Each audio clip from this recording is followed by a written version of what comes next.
ഇതാണ് മൽബറി. നമ്മളൊരു നല്ല വലിപ്പമുള്ള ലോങ് മൽബറി കേട്ടോ.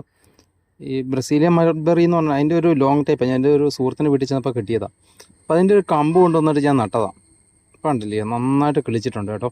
അപ്പോൾ ഈ ജൂൺ മാസത്തിൽ നമുക്കിതുപോലുള്ള കമ്പുകളെ നമ്മൾ ചെറിയ നാടൻ ഫ്രൂട്ടുകളുണ്ട്, നമ്മുടെ കാലാവസ്ഥയ്ക്ക് അനുയോജ്യമായിട്ടുള്ള കുറേ ഫ്രൂട്ടിൻ്റെ ഒക്കെ കമ്പുകൾ കൊണ്ടുവച്ചാൽ കിളിക്കുന്നത്. ഈ മൽബറി എന്നൊക്കെ പറഞ്ഞ സൂപ്പർ സാധനം ഇത് ഭയങ്കര വലിപ്പമുള്ള കേട്ടോ. നമ്മളൊരു ചെറിയ ഒരു വിരലിൻ്റെ അത്രയും വലിപ്പമുള്ളതാണ് ലോങ് മൽബറിയാണ്.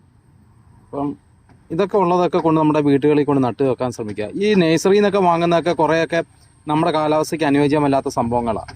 അപ്പോൾ അതൊക്കെ അവോയ്ഡ് ചെയ്യുക കേട്ടോ. പിന്നെ ഇന്ന് ഒരു ഫേസ്ബുക്ക് ഗ്രൂപ്പിൽ കണ്ടതാണ്, ചാമ്പക്ക കൊണ്ട് നട്ട് കഴിഞ്ഞിട്ട്, പന്നീർ ചാമ്പേ വലിയത്, അതൊക്കെ കൊണ്ട് നട്ട് കഴിഞ്ഞിട്ട് ആവശ്യമില്ല ആൾക്കാരൊക്കെ വെട്ടിക്കളയുന്നു, ഒരു ഗുണമില്ലാത്തത്. പക്ഷെ ഇതേപോലെയൊക്കെ നല്ല ഫ്രൂട്ടുകളൊക്കെ നമ്മുടെ നാട്ടിലേക്ക് കൊണ്ടുവെക്കുക. ഇത് കുട്ടികൾക്കൊക്കെ അടിപൊളിയാണ് കൊടുക്കാൻ. ഇത് കണ്ടില്ലേ, ഒരു കമ്പ് മതി, നല്ലൊരു കമ്പ്. ഇതിപ്പം ചാണാപ്പൊടിയും ചകിരിച്ചോറും ഇട്ട് നട്ടാൽ പിന്നെ കവറിനകത്താണ് ഞാൻ നട്ട് വെച്ചത്. അപ്പോൾ ഇങ്ങനെയുള്ള ഫ്രൂട്ടുകൾ കൊണ്ട് നട്ട് കേട്ടോ. ഇതിനിപ്പോൾ അടുത്ത ദിവസം നമുക്ക് മാറ്റി നടണം. അപ്പം ഇത് ചെടി മാറ്റി നടുമ്പോൾ നമ്മൾ ശ്രദ്ധിക്കേണ്ട കുറേ കാര്യങ്ങളുണ്ട്.